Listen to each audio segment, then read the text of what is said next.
very word secrecy is repugnant in a free and open society. And we are, as a people, inherently and historically opposed to secret societies, to secret oaths, and to secret proceedings.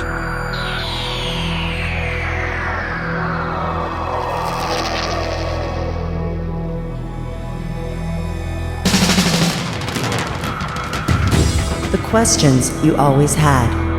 The answers you were never given. The place to seek the truth. Welcome to Veritas.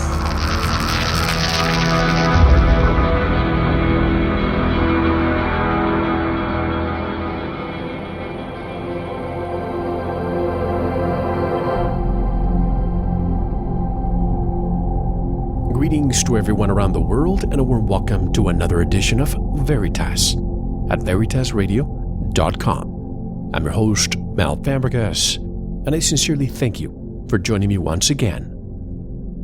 And if this is your first time or your truth journey brought you here, welcome home. And to listen to tonight's full interview, I don't think I have to give you directions anymore. It's been too many years. Just click on this subscribe button and get your login immediately. You'll be able to enjoy hundreds of hours of truth. And when you hear me say that Sanitas really upgrades your life, well, as you know, the FDA doesn't want me to make claims like that, but I can tell you from my own experience, it has upgraded my life. And hopefully it will yours too. All you have to do is listen and subscribe. Go to sanitasradio.com and try it today. And if you want to get in touch with me, want to be a guest on this radio program, have a guest suggestion or feedback, doesn't matter. I always love to hear from you. Click on the contact button of our website. Tonight's special guest will decode Imperial control words. We will discuss the sacred nature of race, gender, and sexuality, and will deconstruct New Age and parapolitical paradigms. He is none other than a friend and veteran of this program, Neil Kramer, an English writer, philosopher, and teacher, specializing in the fields of consciousness, metaphysics, and mysticism. Neil has made a lifelong independent study of philosophy, mystical traditions, religion, inner alchemy, occultism, and esoteric world history. He shares his path of transformation and empowerment in writings, interviews, and lectures, as well as giving one-on-one teachings and group workshops. Neil speaks on many fascinating subjects and is renowned for his unique blend of lucidity, empowerment, and authenticity. To learn more about Neil Kramer, visit his website at neilkramer.com and listen to all the interviews we have conducted in the past. They're all, I've lost count of how many they are, but they're all in our Veritas archives. And just to announce, Neil has a weekend seminar scheduled in Omega, New York, from September the 23rd through the 25th, entitled Journeys Beyond the Threshold. Also, Transmutation, the movie, has completed filming and it's currently in post-production and is due out early 2017. Check out the previews on www.transmutationmovie.com, and he joins us directly near Seattle, Washington. Hello, Neil. Welcome back to your Veritas home. How are you? Hey, Mel. It's great to be with you. I'm very, very well. How are you doing? Great. Always a pleasure. And I have to tell you, by the way, I like it that instead of using the word conspiratorial, you use the word parapolitical. I like that. Yeah. Conspiracy is so 1990s. We don't want to be saying that anymore, do we? So parapolitical, I think, is the more grown-up version, so why not? Yes. Ever since the JFK assassination, they have treated us like children for merely asking questions. And as I always, it's always been with you since day one. It's very exciting because beyond some talking points that I read in the intro, I really have no idea where you will be taking us tonight. So I'll always ask you the same question at the beginning of the program. What do you do to keep your material so different and so fresh? I don't think I have ever listened to an interview that is the same. No, well, I used to listen to some wonderful people speaking in the old days, like Manly P. Hall and Alan Watts, and recordings, or in written form of people like Conan Doyle and Rudolf Steiner and George Gurdjieff. And what I used to be impressed by was the fact that they never really said the same thing twice. I mean, they'll of course cover some subjects, but it was always fresh. And what each of those kind of people said was that when you're into a spiritual paradigm in your own personal life, and when philosophy is alive, it's always moving. It's a moving target. So it's like a road trip, and you're just looking out of the window and just chronicling what you see out of the window. So as long as you're in motion, it's always fresh. So I just have tried to repeat that sort of tried and tested formula of saying, well, let me share what I see today, because it's not the same as what we talked about last time, or to some other guy, or on another show, or in a book. It's always different. So yeah, it's just life in motion. Are those influences of yours? You mentioned Alan Watts and Manly P. Hall and Steiner and so on. Yeah, definitely. That, especially as a young man, to hear men of great character and intellect, but also with big hearts, and people who were looking at the shadow as well as the light, which is very, very important to me. So Manly P. Hall, with his study of esoteric groups, was a great influence. And Arthur Conan Doyle, of course, who wrote the Sherlock Holmes stories, he was also greatly interested in mysticism and metaphysics and spiritualism. And his later stories, even some of his Sherlock Holmes stories, brought that out. And he wrote books about fairies and all kinds of weird stuff. So yeah, and I like the way they use language as well, particularly Conan Doyle. And other poets as well, like Wordsworth and William Blake and Tennyson, had mystical influences. And so just that language and that optimism and that character just, influenced me, especially in my teens and 20s. And, I have pictures and writings and poems of those guys in the house still. So they're great heroes of mine, really. Speaking of language, the first talking point that we'll be discussing tonight, decoding imperial control words.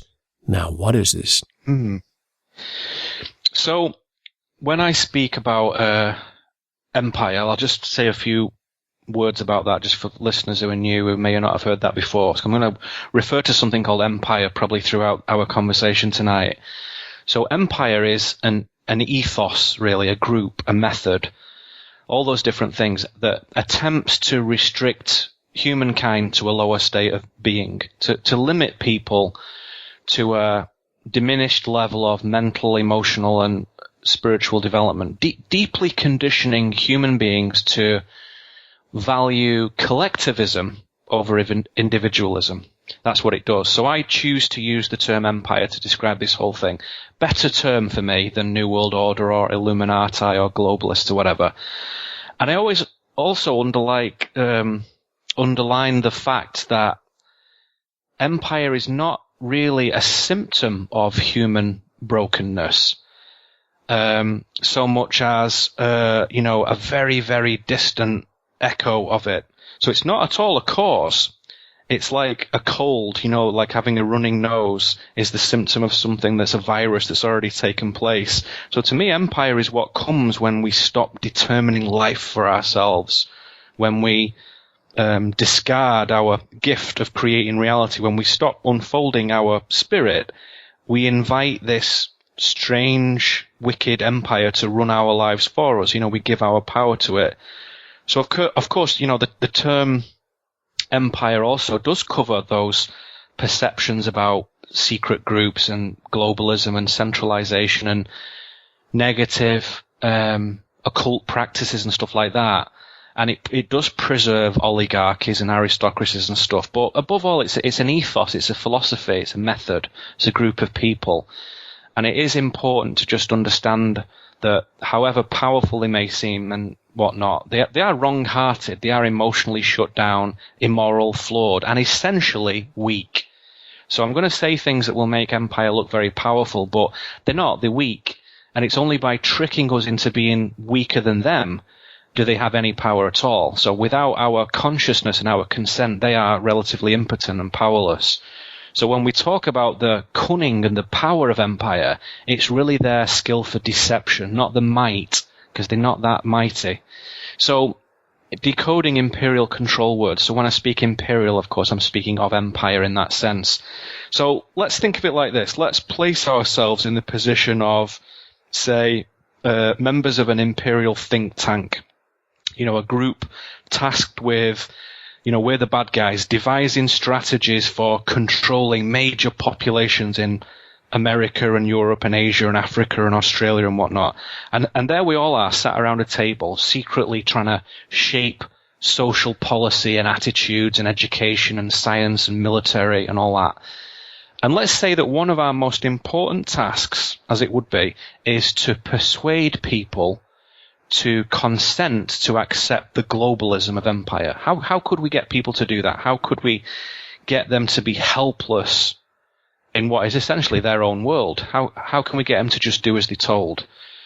So I would say with a very large section of the population, we'll call them, sleepwalkers, you simply give them diversions, stressful, repetitive jobs, sports, media, drugs, politics, and all sorts of sordid little avenues of distraction, all of which will fill up their lives so much that they won't really have any inclination to pay attention to what's going on in the world. They don't want to know.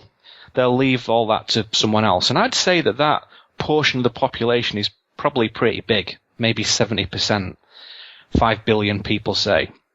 So it's not too hard there. You just fill up the lives with stuff.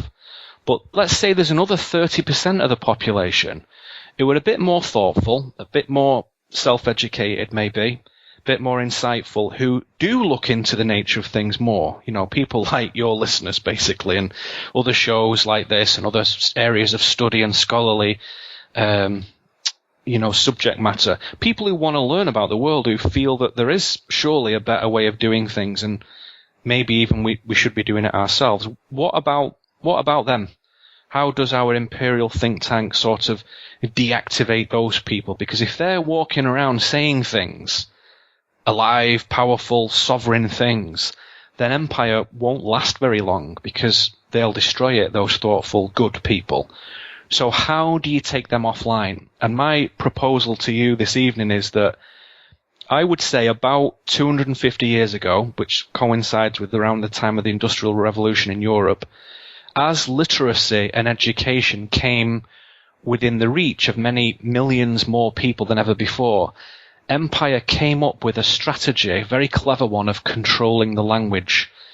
And over the following, let's say, 150 years, leading up to, what would that be, about 1900, the language started to rapidly change. So people might think, language? What are you talking about? Why bother with, what's the major focus on language? Because simply, if you can control the words and their meanings, then you control the thinking. It's very hard to think without language. Even, silently and privately inside your own conscious reflections. Without words, it's hard to think. Try it, it's hard.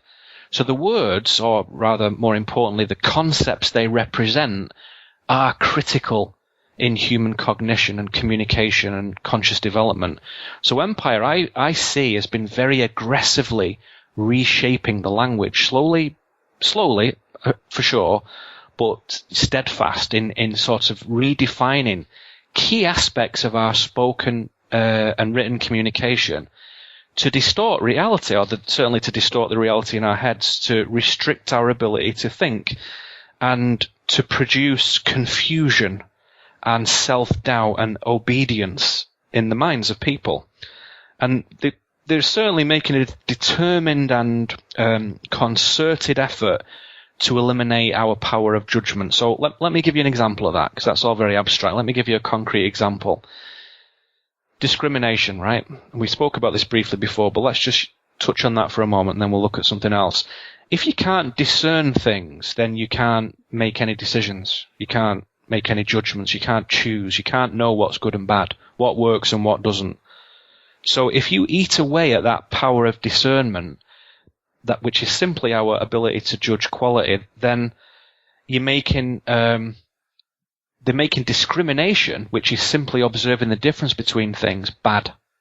It becomes a bad thing. So if you read your sort of Webster's 1828 dictionary, which is online, anyone can look at it, At that time, the word discrimination means to distinguish, to observe the difference between stuff, to select from things, to make a distinction, to mark notes of difference.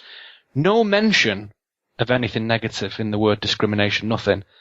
And if you take the 2016 definition of discrimination, the number one definition now is the practice of unfairly treating a person or a group of people differently. Right.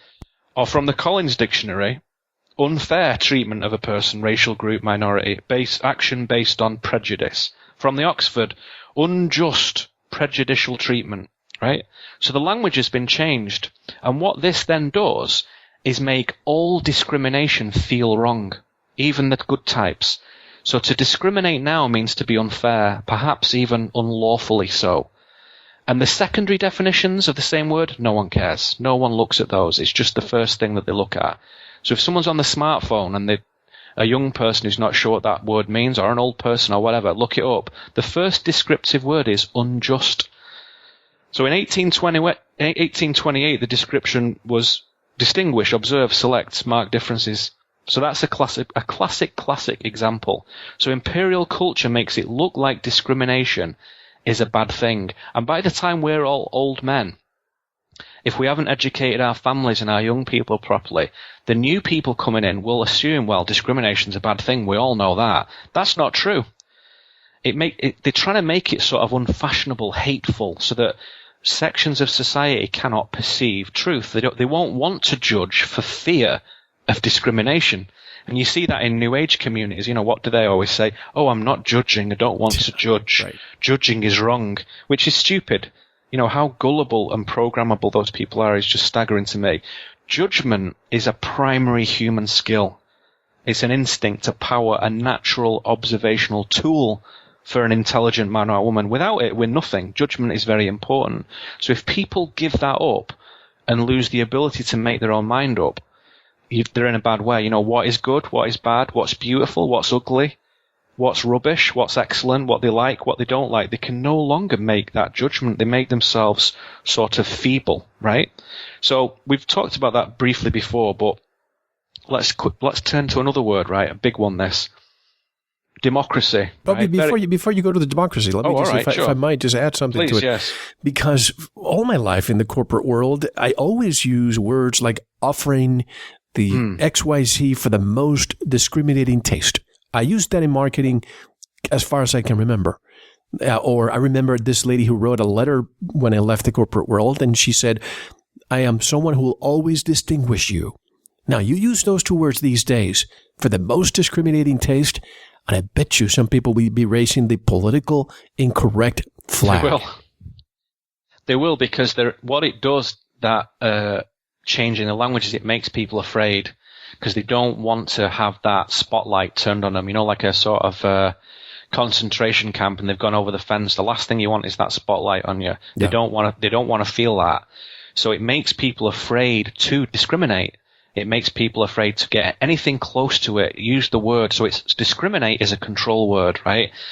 So that's the imperial version of it. Democracy, a term that many, many people feel very comfortable and confident that they know what that is, you know? A word used every single day in politics all around the world, and schools and governments and superpowers. Very, very common. And it appears, of course, to be a good thing. You know, what is democracy? Well, it's some sort of system where the people are involved in electing representatives who administer local, national, and global affairs equitably on behalf of the people.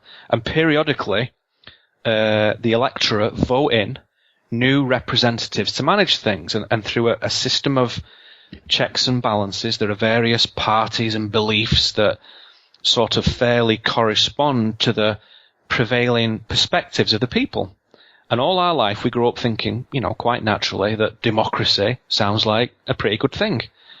In reality, none of that is real. It's all a total fabrication for two different kinds of people. The ignorant masses who don't care, and the other category of people who do care but are so stubborn in their ideology that they're happy to idealize what democracy could be or might be, not what it is.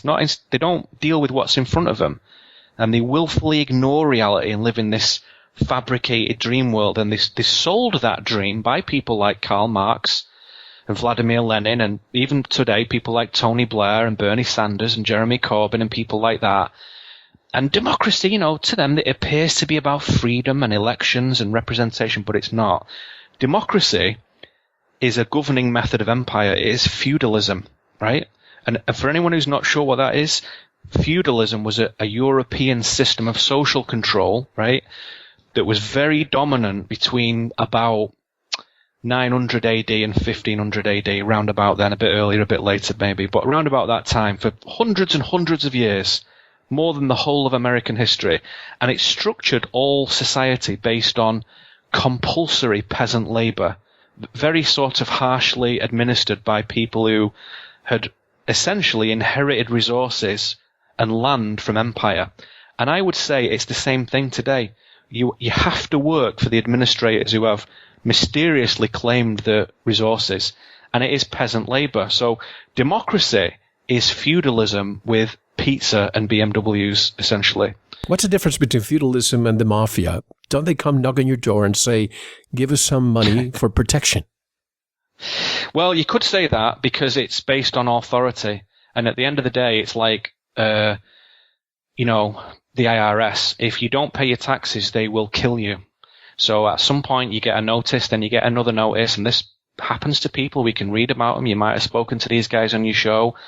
And then you get a visit, then you get police, then you get this, and then if you still don't respond, they will come to the door with guns, and if you don't come out, they will shoot you. So that authority is still present today, but it's just several stages removed. So democracy is a sort of very virulent disease of the mind, which is essentially, as I say, is a posh kind of feudalism.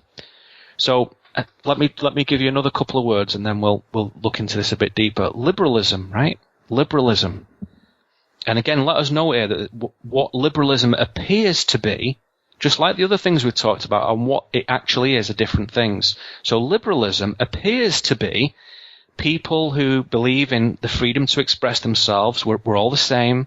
People choosing what they want to do in culture, politics, the arts, social sciences. Liberalism indicates free markets, civil rights, a secular government, and so on, right? But that is not at all what it really is. In reality, liberalism is a kind of imperial submission, a liberalism not formulated by the people, but by empire. So liberalism is decadence masquerading as social justice, right? Liberalism is imperial control. It's a decadence. And it's designed to destroy culture. So it's not what we think it is. Not all those nice men and women who vote for Obama, who, are our neighbors who we like, good-hearted people who thought, well, this is a nice, decent guy. He's going to do something good. Maybe Hillary will continue it and do wonderful things. We're not on about those people who are doing that. I'm on about what it really is. So it's designed to destroy culture through this decadence. And again, be clear on the word decadence from the medieval Latin, decadentia, decay. So decadence means decay, from decadere, to decay. So decadence is not just like having a good time, like having a big slice of chocolate cake, and your wife says, oh, I feel so decadent. It's not that. It's deep degradation. It's corruption and breakdown, especially with regard to morality and integrity and self-discipline, which is precisely what you see in mainstream society. Dehumanizing. It takes the human out of society, out of culture. It takes it all out. And that's exactly what happened in Berlin in the 1920s. Total decay. Prostitution, pedophilia, sexual degradation, bestiality, rape, torture, murder.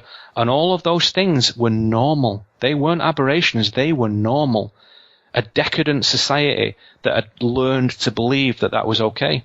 This terrible corrosion of mind and heart, which in part led to the overwhelming German support for a restoration of honor and morality and decorum in society. And what happened after that is very debatable. That's a subject matter for another show.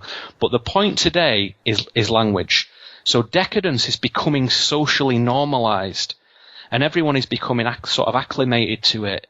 Starting with the youth. Everything's the same. It's all good. Nothing can be superior to anything else. Anything goes. No culture or race is better or worse. No more or less defined, you know?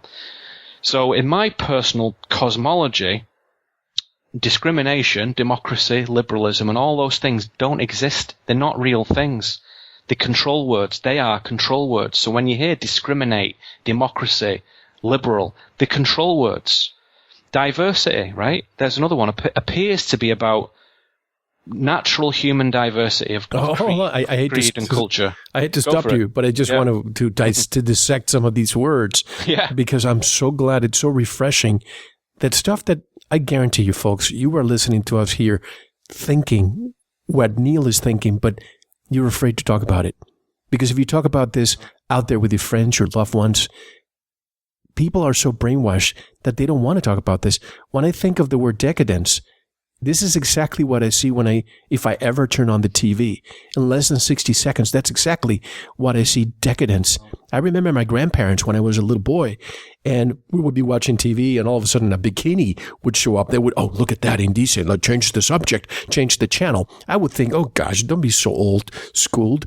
But what we see now, the cursing, the dehumanizing of women, the way everything is portrayed backwards and upside down, I just don't get it unless and everybody knows it. Everybody knows it. Like you said, the listeners, by and large, there'll be one or two maybe, but by and large, we're thinking, yes, yes, yes. They all know it. So yes. That word diversity, it's not just about natural diversity that you see in life, which is okay. You know, most people no problem with that. It takes all sorts to make the world go round. We know that, but that's not what diversity is. No, diversity is racial destruction. And so many terms, Mel, like hate speech, domestic terrorism, gun violence, they do not exist. They're not things. Gun violence is not a thing. Hate speech is not a thing. They do not occur in the natural world. They're control words. No equality. Talked with that before about, on your show. No equality. There's only uniqueness. No hate speech. Only speech. Right? No gun violence. Only violence in the human heart. Guns? No. Incapable of violence. Of course. Don't be stupid. No such thing as gun violence.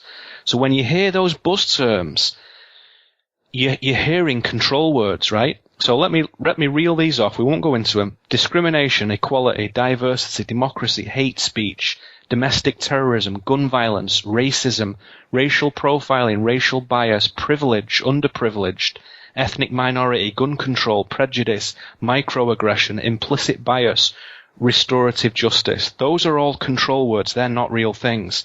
All you need to do is when you hear that, prefix those words with the word imperial. Imperial equality, imperial gun control, imperial privilege, imperial racism. And that gives you a better idea of its purpose, right? So, imperial equality, real meaning, everyone is the same. All persons and cultures are the same quality. Not true. That's not true. Some people, some races, some cultures, some ethnicities are good. Some are rubbish. Some are developed, some are underdeveloped. Some are peaceful, some are violent. It's in the bones. And it takes centuries to change, and everyone's at a different speed. We're not all at the same place. Neither should we be. It's all right. You can't legislate for that, though. That's the mysterious business of God, right? So it's nothing to do with equality of opportunity. It's not. Imperial equality is designed to remove the distinctions between human beings. It's collectivism. Equality is collectivism. Like I say, diversity, destroy heritage. Hate speech, destroy speech. Gun violence, remove freedom to protect yourself. So you get the idea. So it's my firm proposition today to you and to the audience that much of the talk we hear about racism and diversity and equality and bias and gender is rubbish. They're control words, total fiction, not real things. So the subjects that we think are related to those, they're things we can talk about for sure. But how they put forward in education, in elementary schools, in high schools and colleges is not real. And on the media, it's not real. They're control words. And nowhere is that more apparent than race and gender, which are very, very hot topics, which we can talk about if you like. Well, certainly, but let me go back to decadence. I'll take a breath, yeah. Go for that's it, okay. Yeah. I think of, again, you brought a very important topic here, and we could have an entire show about what happened in World War II, but we won't do this today. But when I think of the Weimar Republic, and I think of how subjugated they were after World War I, between 1918 to 1933, this is really when we saw the decadence, the cabaret scene in Berlin. And then we see United States when you turn on the TV. I really don't see that much of a difference between what we see in the media today. I know. Plus you add Bolshevism on top of it at the same time. Almost like a merger of this, Bolshevism and decadence, fascism and communism more or less merging for a future. It is. It's a sort of collapsing of, the different polarities, like in a sort of wicked, weird, deceitful, bizarre way where you can't win. So if you wanted to vote Democrat, you can't win. If you wanted to vote Republican, you can't win. There's no winning move on that. And the crucially important subjects of goodness and morality and discipline and decency and honor, nobility, you don't even hear those words. Those are words that don't have any place in the mainstream newspapers and websites. You don't see them. Those are words that don't exist. They're only present in certain, tiny little subgenre subject matters. You might see it a little bit here and there, but in the mainstream, even in the sort of highbrow newspapers, like the Guardian or the Observer or the Times or this or that, the New York Times, Washington Post, where there's a little bit more thought, you don't see it. They're not part of the social conversation. They're not part of the social contract. And we can't talk about race. We can't talk about sexuality because that's been co-opted in this imperial language of control. So you can't discuss it. So people discuss it secretly, quietly in whispers across the kitchen table or whatever. So, it was my thought today. I mean, we can certainly always talk about the magic of the world and the spiritual unfoldment and so on. That's always part of this. But a key part of one's development is to examine what is. And what is in front of us right now is wrong. It doesn't work. It's untrue. And we have to make an effort, particularly with some of the things I've talked about, but we have to make an effort to say, well, what is it then? What really is going on? And as I've said, my observation has been that looking at some of those things that I talked about, like hate speech and gun violence and discrimination, they're not things. They are not things. There's things a bit like them, but they're very general things. So that discrimination in itself is not a real thing. It's just preference, right?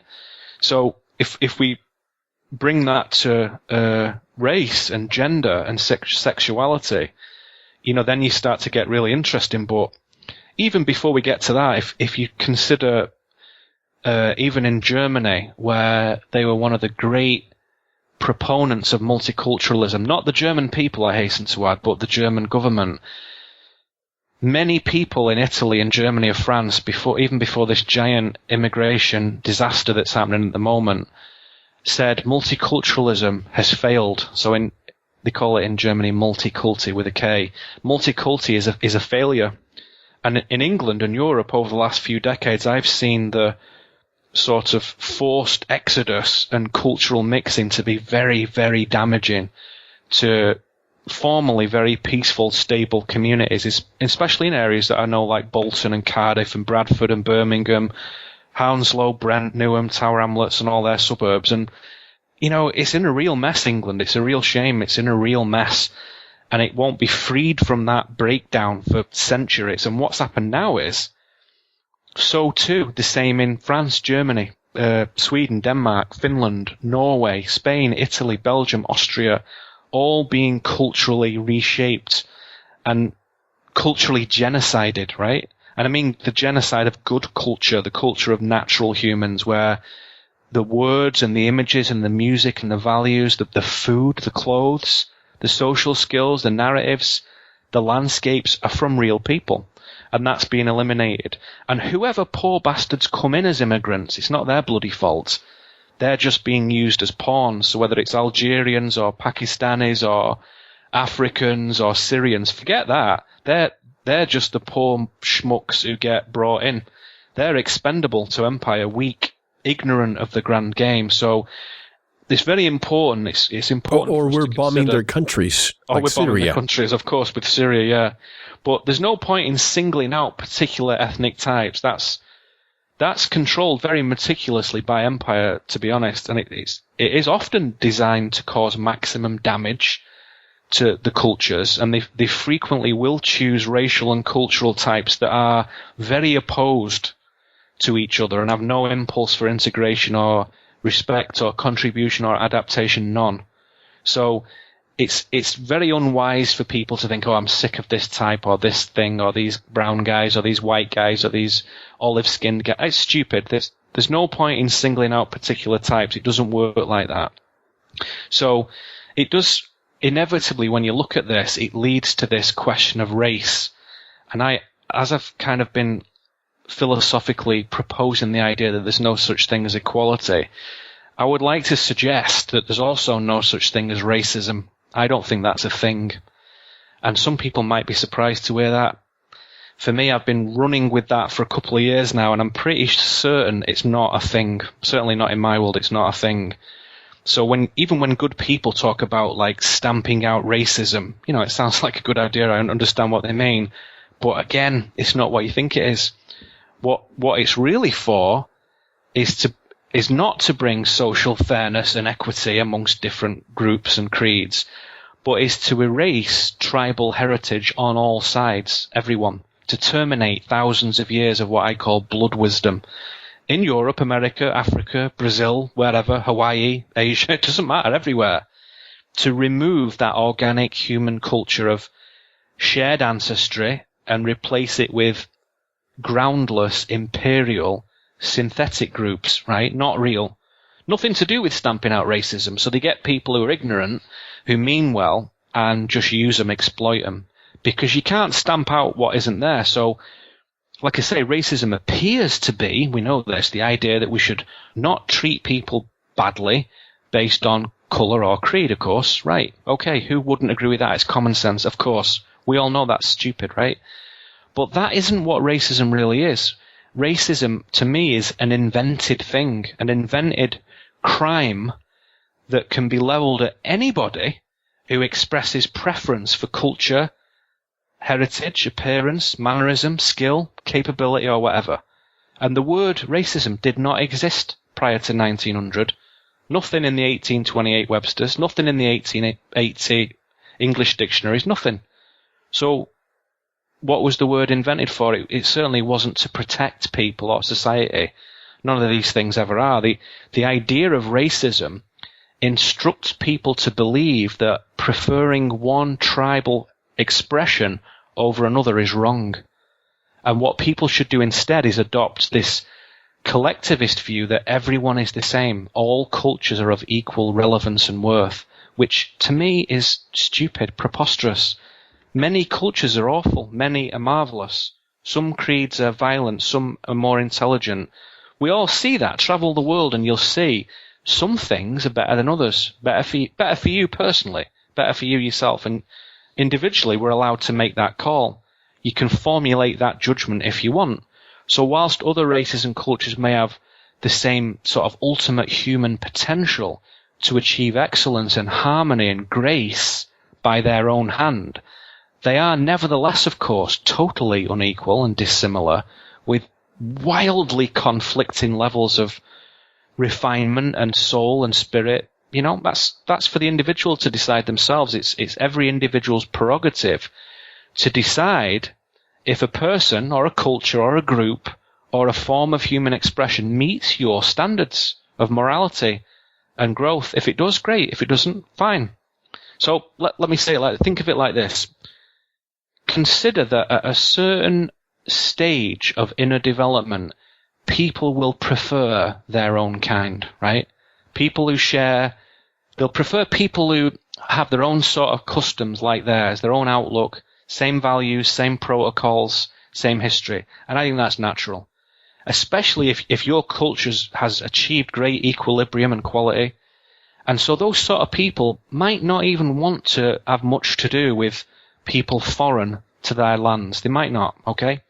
And then as people expand their consciousness, deepen it, and grow and travel more and develop new experiences of culture and different modes of being, then they might begin to see that other races also have wonderful things. And, your own inner developmental state progresses, right? And you might start to enjoy the words and the images and the art and the social expression from races you've never heard of, never dreamed of. Nothing like you, but you love it. Even though you might still retain your natural inclination to uphold and honor the cultural expression of your own tribe, right? You can do both. Up to you. No racism involved anywhere in this equation. No such thing. There is ignorance in the heart of the individual for sure, but deep down, when I look at it, I feel that no one truly commits violence based on race. They do it on cultural differences which they fear. They act from pain. It's stupidity and provincialism that is the crime, right? And that's hugely different. So, also we all know that some places do very well with racial diversity and some don't. Same all over. You can't force people to grow. So some places have an overwhelming majority of one race. Okay, no problem. That might naturally be the way it is. They like it that way. Good. No crime. No need for diversity, right? So imperial diversity designed to kill all races. That's what it's for. And there are some cities that are heavily mixed, like New York or London, and go there and see for yourself, gauge whether you think that works for you or not. Some people love it. Some people don't like it. That's an individual preference. And you can make an assessment on that yourself, and you'll see that natural mixing works in some places and not in others. Different people at different stages of development.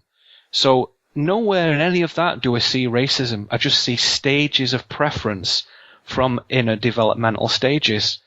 You understand that initially, if somebody's not seen something, they might be wary of it because they live in a little provincial town and they don't get it. That's not racism. That's nothing to do with it. It doesn't come into it.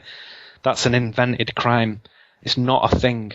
So if you start to remove that from it, like as the same with gun violence, there's no such thing. There's just violence, right?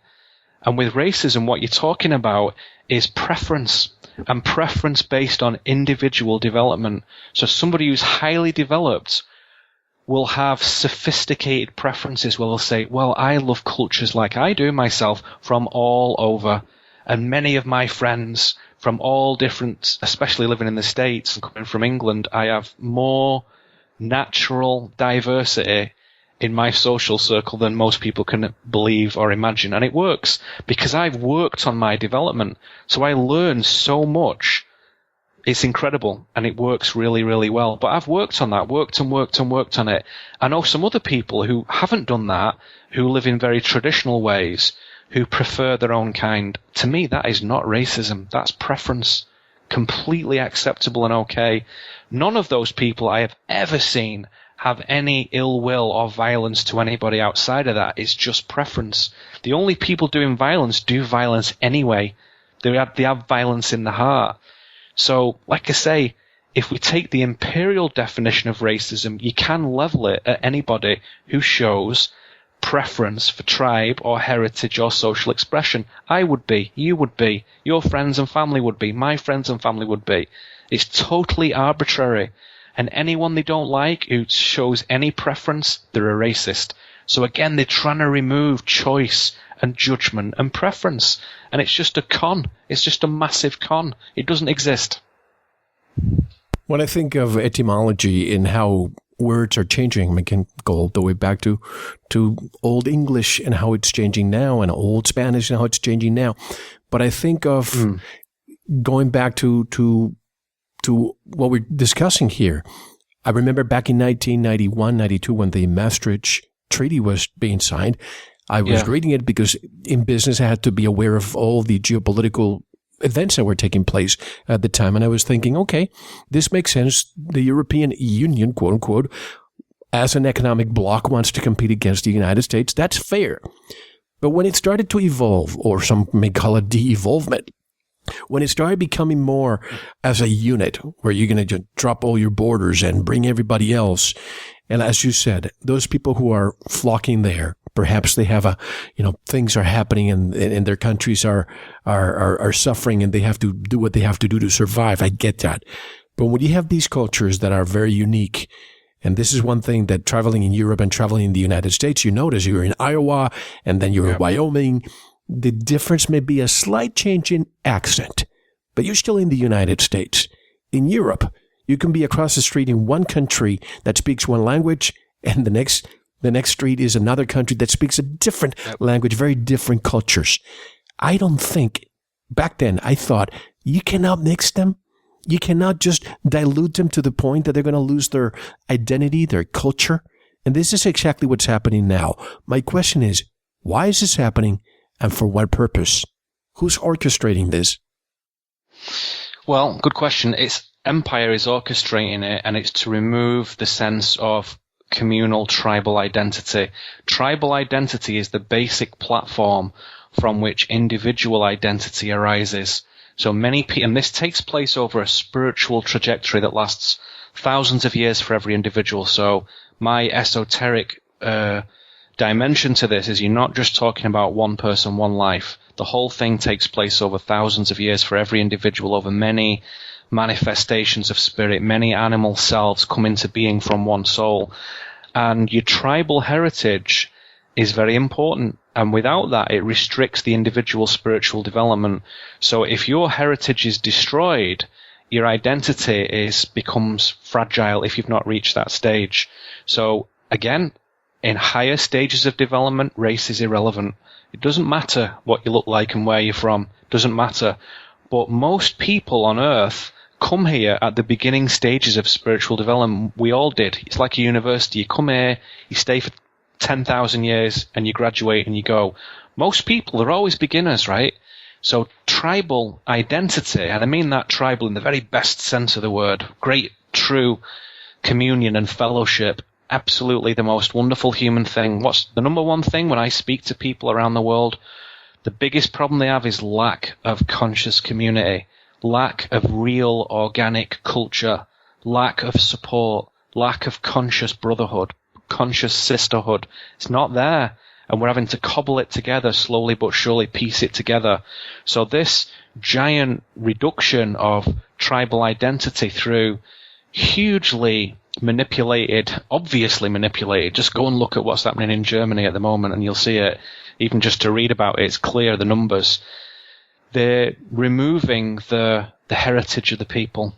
And when they do that, it slows down spiritual development. So you get more people not sure who they are, in a weakened state, afraid, volatile, easy to control, easy to manipulate, easy to tell them what to do. So the weak human is a joy for Empire because they do as they're told and they serve just like in the Matrix as one of those little Duracell batteries. And it's great. So they can't just wipe the planet out because they need that consciousness. But what they can do is use this system of Empire to create imperial citizens where everyone has no story, no identity. They're just wandering around looking for something to believe in.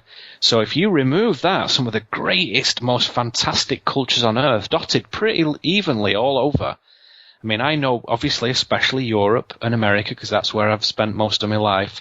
But they're all over. It's hard to miss anywhere out, you know. There might be great, vast desert regions where there's low populations, but where there's people, there's culture. Where there's people, there's good stuff. Where there's race, there's excellence. All different kinds. Hard to measure it, but you can have personal preferences, no problem. But that, when you start to remove the transport of that spirit, the zeitgeist of those different tribal expressions, when you just, commoditize it and you turn it into a sort of technology that's, pumped to people through Netflix and Google and Sony and, Samsung and Apple or whatever, suddenly you've got like imperial culture. And there's no physical aspect to it. There's no heart aspect to it. There's no real intelligence behind it. There's no primal spirit behind it. There's no craft. There's nothing true there. There's no goodness in it. It's something different. And that population movement establishes that fact by saying you're not allowed to have heritage. It's racist to have heritage. It's racist to track your people's blood wisdom. That's racist. You can't do it. We're going to stop you doing that. And secretly, you can all attack each other if you wish, because these guys might annoy you. They might look different and smell funny, and you wear strange clothes and listen to weird music. So go ahead and fight each other. If you're stupid, go for it. We don't care. If you rape each other's women, we don't care. Go ahead. They have no interest in that whatsoever, of course. It's just the breakdown of culture, of the blood wisdom. That's what it's for. That's my answer, and that's what I've seen slowly but surely. But it's just, as you know, if I know you're one of these guys who follows the news as best you can without making yourself utterly despondent. Right. But because we speak to lots of people, and you and I work in similar fields, we have to keep our fingers on the pulse. It's really accelerated recently, hasn't it? We have to examine what is. I like what you said. What is, what has been, and what will be. Mm-hmm. And when I look at, say, your country, the United Kingdom, I look at Scotland, Wales, and so on. Let's say that each one is a tribe. I wouldn't see Scotland wanting to merge with Wales or England with Ireland. Everybody respects their differences, and you coexist. Take the United States before 1492, when Columbus rediscovered this part of the world. I look at rediscovered, like it exactly. And when I look at the estimate from the United States, they're telling us that we had about 25 million Native Americans, but independent researchers show that it was between 75 and 114 million Native Americans. What happened to all of them? They live here in harmony. These different tribes had their own assets, and they coexisted. But when we came along, what happened? We killed so many of them. Take Africa as an example. Tribes were divided by rivers, but then, the conquest came along, and the empire took over, and they merged those tribes, and civil war happened. This happened throughout history. I see the same thing happening in Europe. It definitely is, and Europe is the heartland of a lot of, the most incredible spiritual information that I've ever come across from anywhere in the world. People forget that because it's so culturally rich with, art and music and food and literature and cuisine and fashion and this and that and old buildings. Americans get very excited about old buildings, don't they? But or Europe Disney. is, yeah. But Europe is if you take Europe out, you make a lot of things a lot easier, because it is the model for empire in many ways. It's a giant socialist bloc, always has been.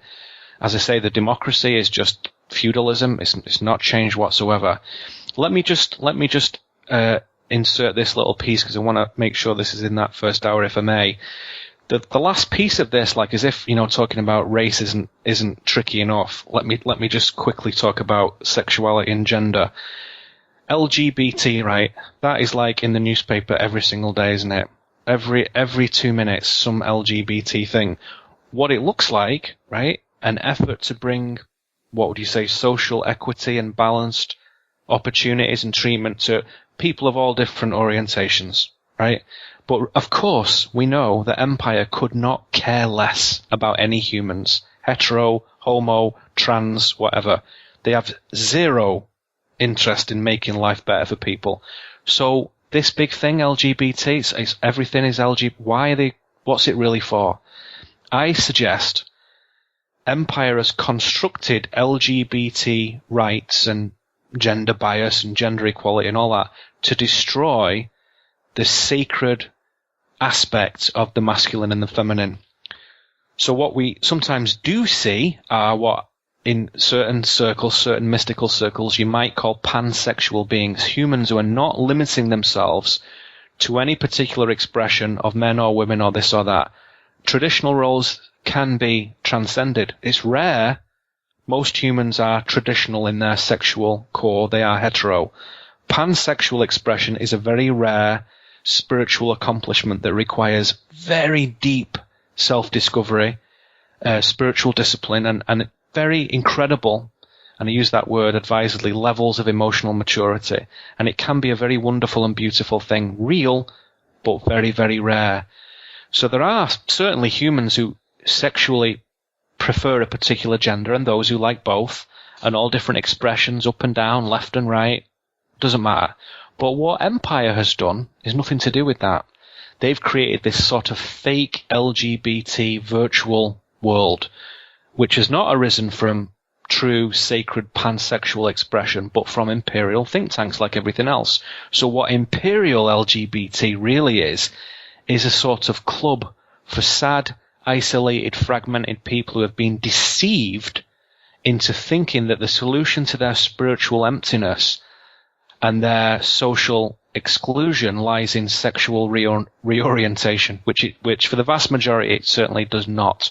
And all you need to do, you see this, I'm sure, is walk around the streets of LA, or Phoenix, Portland, Seattle, New York, and you will see a very large number of emotionally immature, spiritually vacant, pathetic people who do not resonate sacred pansexuality, but are just messed up and looking for sanctuary in some sort of imagined brotherhood or sisterhood. And that's imperial LGBT. It's a deception. And there's better ways for those guys and girls. They can do what they want, but they've bought a deception. So real LGBT is something totally different. Imperial LGBT is the removal of the crucial role of gender in the life of the human, the degradation, again, of sexual propriety, and the conditioning, the programming of youth to envision masculinity and femininity as lifestyle choices, right? And these things destroy individuals, families, and communities. And again, this is not about limiting personal freedoms, right? That I'm the last person to do that, believe me. It's not about hearkening to some bygone age of religious puritanism. It's not by a long chalk. This is about control, plain and simple. Programming the ignorant and the gullible and the lonely to regard their biology and sexuality as interchangeable, like clothes or trends or media.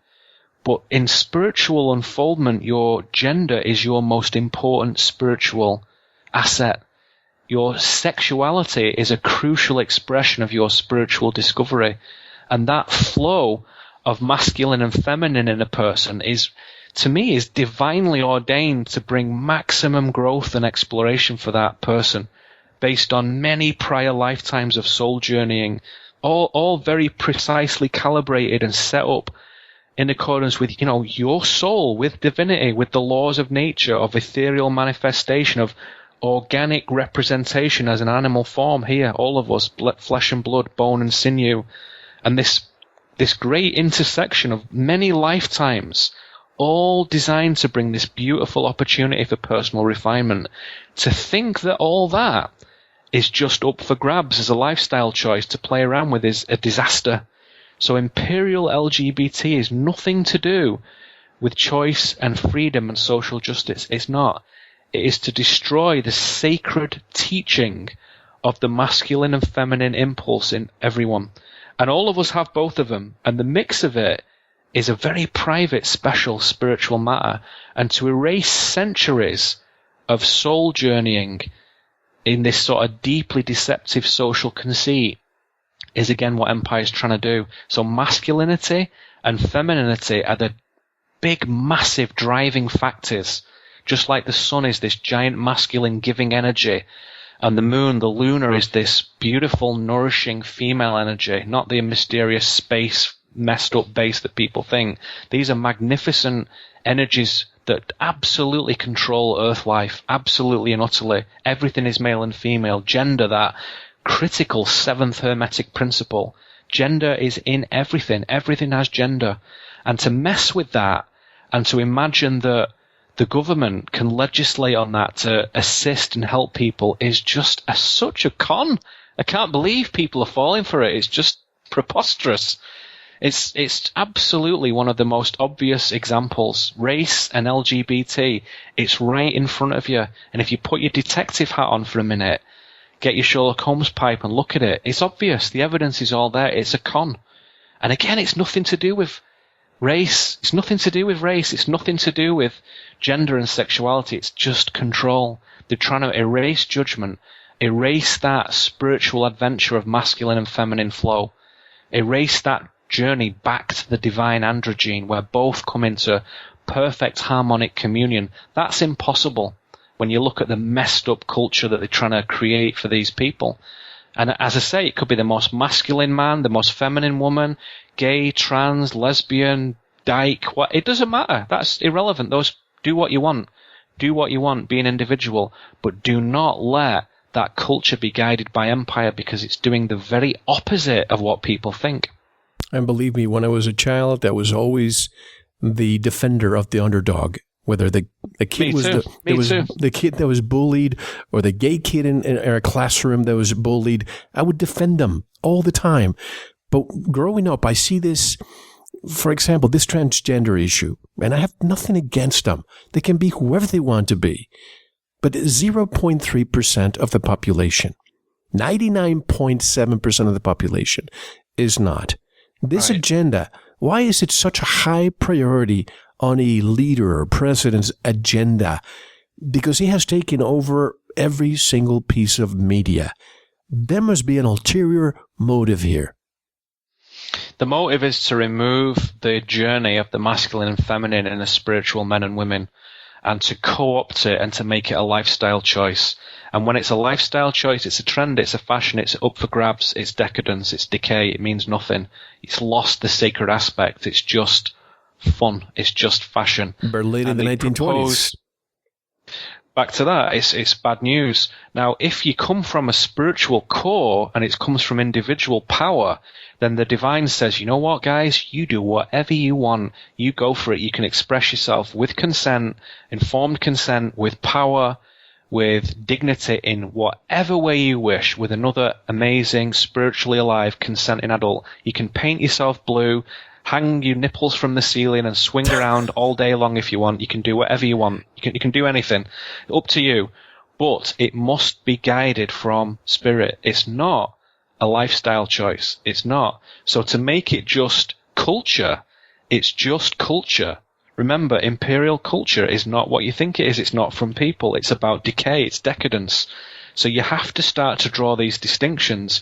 And as you say, like you, I am a champion of the underdog, always have been. Well, whatever it is, I'm always supporting that. People have called me up and said, I'm a transgender guy, I'm a transgender woman. Is it, I'm a bit embarrassed. Is it okay if I come to your house? I said, of course it is. They said, oh no, it is with you, but no one will look. I said, no one will look at you. The people who come to my events are awesome. They'll celebrate it if you want to. They'll ignore it if you want to. They'll treat you like a human being. Of course. Yeah. So every creed, every race, I've had them from all over. You can't believe it. All over, different types of things. You've never seen. It's like a Star Trek convention. Things you would not believe. They're all sat there right in the audience. No one cares, because what guides us is spirit. To have your culture guided by imperial think tanks is to destroy your human culture. So you have to keep reminding yourself, LGBT is not what it appears to be. LGBT is something else. The real issues are not discussed in the media. Remember, empire is not your friend. It's not interested in your well-being. Doesn't care about your bathroom rights or where to go or what bits you've got in your pants. It's not interested in that. All it's interested in is destroying the masculine, which is a massive, important journey to go on. And it doesn't mean you don't have to be a man to do it, just the masculine flow of energy. The incredible journey of the feminine. Anyone who's interested in Hermetic mystical traditions in particular, as I say, Hermetic principle number 7, gender is in everything on the earth. Every single thing has gender. Everything. Electricity, solar, lunar, gravitations of, however you think what gravity really is, it all comes down to that. Magnetism, arousal, spirit, science, all of it has those poles. Positive, masculine, negative, female, creation and destruction, creating life.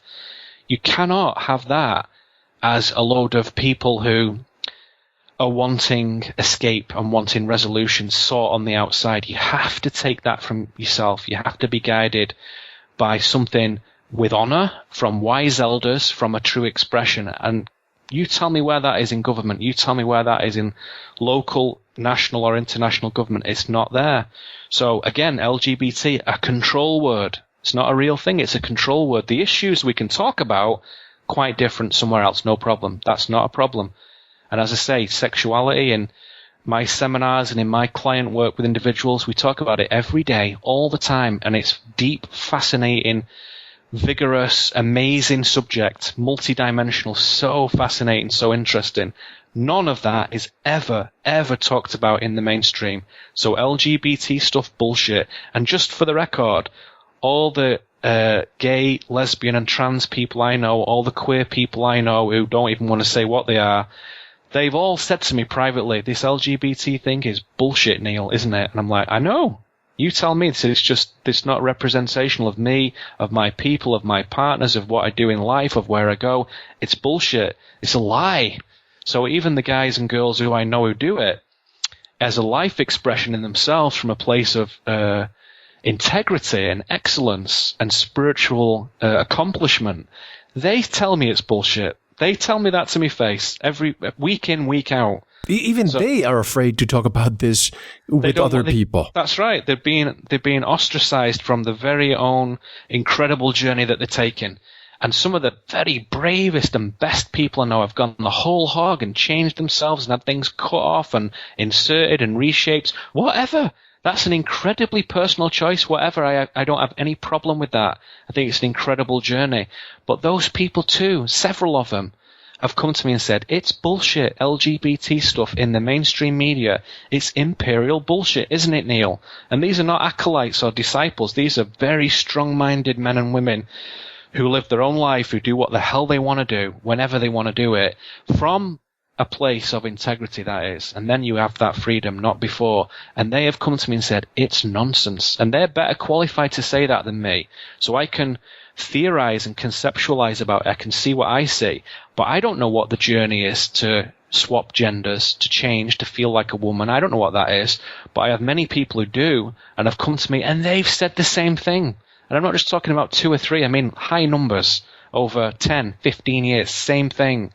So we have to remember that our talk of race is not what they do. Our talk of sexuality is not what Empire does. Our talk of discrimination is different. Our talk of government, of society, of what it is to be liberal, what it is to be conservative, not the same as imperial language. So we must identify those imperial control words and eliminate them from our discussion because they're not relevant.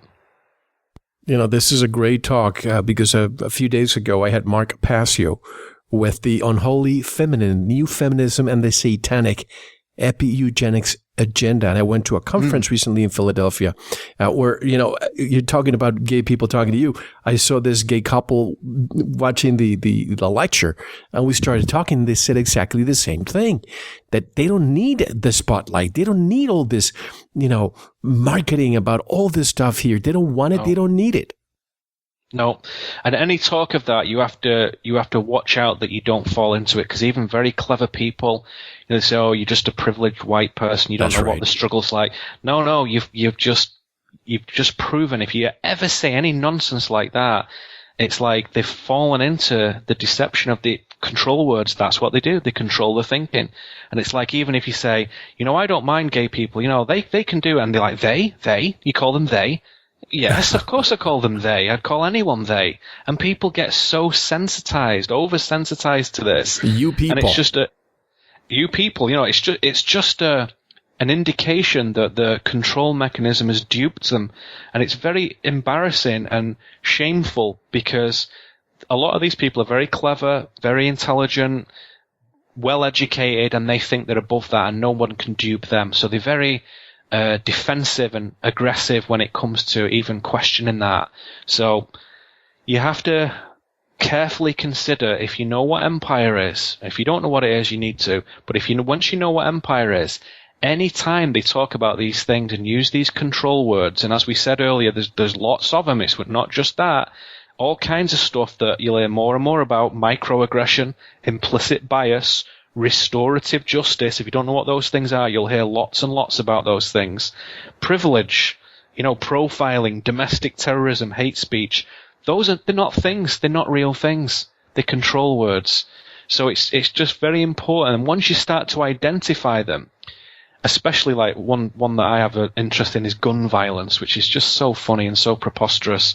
But whenever I hear it now, guess what? It deactivates it for me.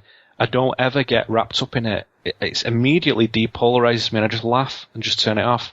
So if I see it, you know, I was sat in the garage the other day day getting my car, doing its 60,000 mile service, whatever. I was sat there like a couple of hours and I watched the television. I watched normal television and I saw nearly every show, every commercial break, every talk show, whatever. I did this as a willful experiment just to punish myself. It's kind of like a masochism really, right. But the control words were there. All the words we've talked about, all those things, hate speech, diversity, ethnic minority, underprivileged, racial bias, restorative. Every 5 minutes there was some mention of it, something to do with it, and then the reactions against it. So like no pictures of Europeans, no pictures of strong men, no pictures of feminine women. It was just all things that just are nothing real. And it was just over and over, and I was just staggered by it. I mean, I do this from time to time and see it, of course, but mostly it's text, mostly it's newspapers and screens on the computer. But to actually see it on live broadcast, cable TV or whatever, was just shocking. And the control words were programming the other people sat in the room with me. They were, I could tell.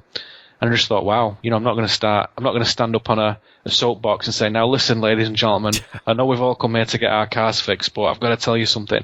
Not my job to do that, not my business. I have my door that she's always open. If they knock on it and say, I'd like to talk to you, they can do. Anyone can do that anytime. We have to NeilKramer.com.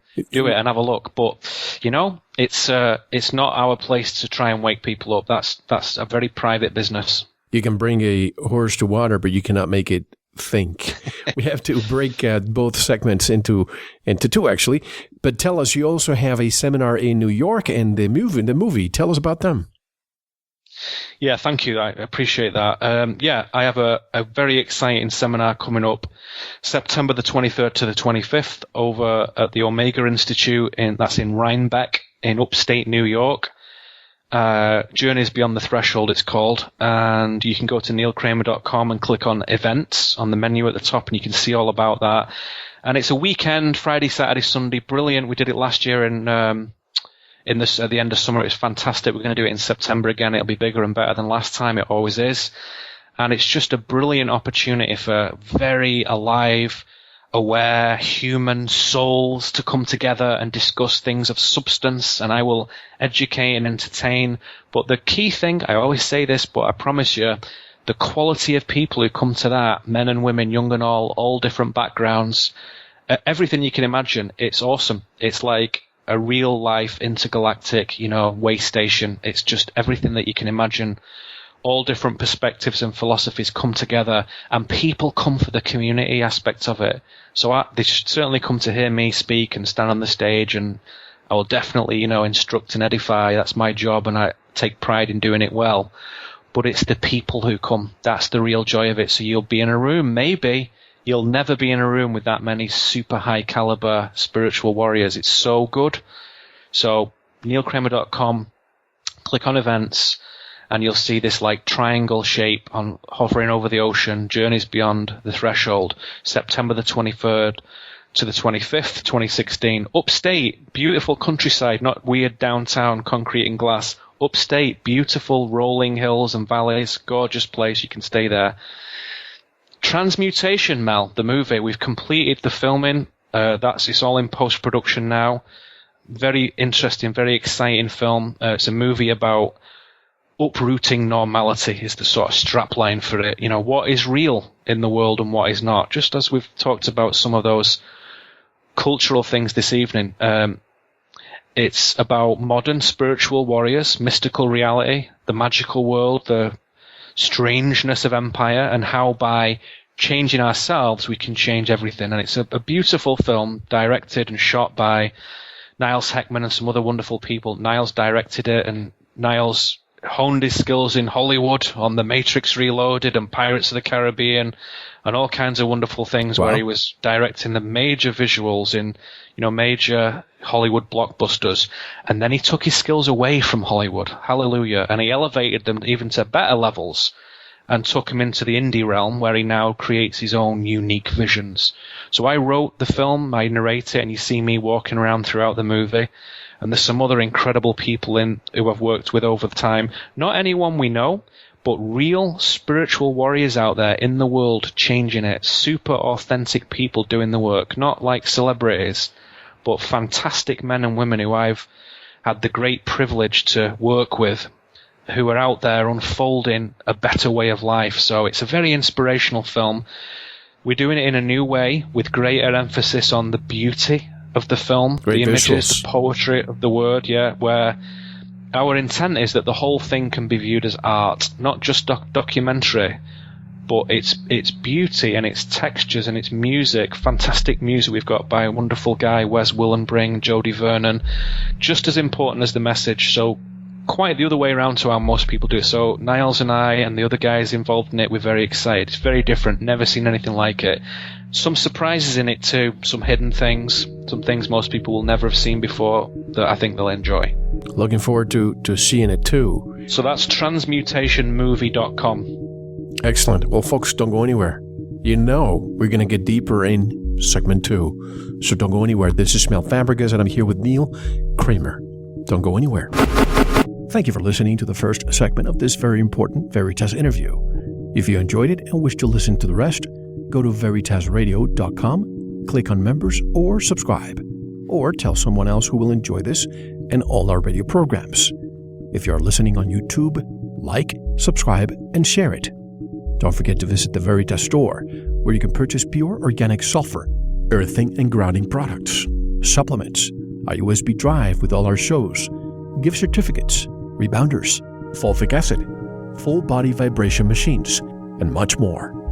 Now, we'll take a short intermission, listen to some music, and I'll see you in the Veritas member section. Enjoy.